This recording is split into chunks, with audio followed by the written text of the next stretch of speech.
Pemirsa, Gubernur Bali Wayan Koster sampun nin ngicen instruksi indek pengandegan program KB2 Anak sane taler kesokong oleh perwakilan BKKBN Provinsi Bali.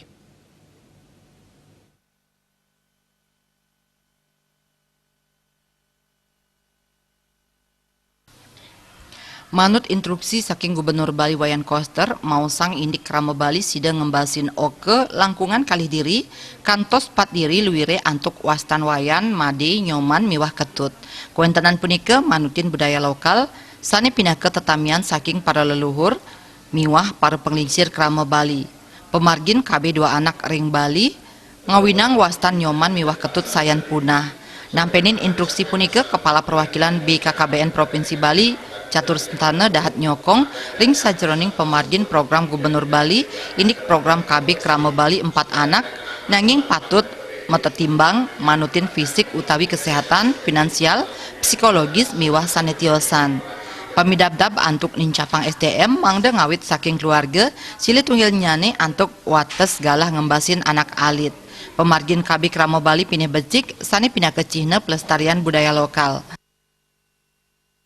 Dari seluruh masyarakat merencanakan keluarganya itu harus dengan penuh pertimbangan, harus penuh dengan pertimbangan baik itu daya dukung, daya tampung, ekonomi, tidak semata-mata jumlah yang akan kita miliki berapa. Yang kita akan rencana berapa mampunya kita merencanakan keluarga, itulah yang kita lakukan, yang kita laksanakan. Pada prinsipnya KB Bali ini kan bagus pendekatan budaya, kemudian juga bagaimana kita bisa melestarikan tata nama dan sebagainya. Tapi mari kita lihat pelaksanaan implementasi di masyarakat, di keluarga, bahwa tidak semua keluarga punya kemampuan seperti itu. Ini yang perlu kita antisipasi. Pada prinsipnya kita sangat mendukung, sangat berterima kasih ada instruksi Gubernur tentang KB Krama Bali. Gubernur Koster mastikayang tingkat kesejahteraan masyarakat Bali saya nincap sane mejantan antuk preside mertenin pat diri anak.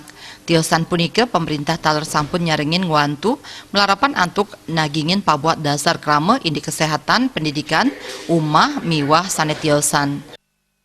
Riasa miwah Ratna Bali TV.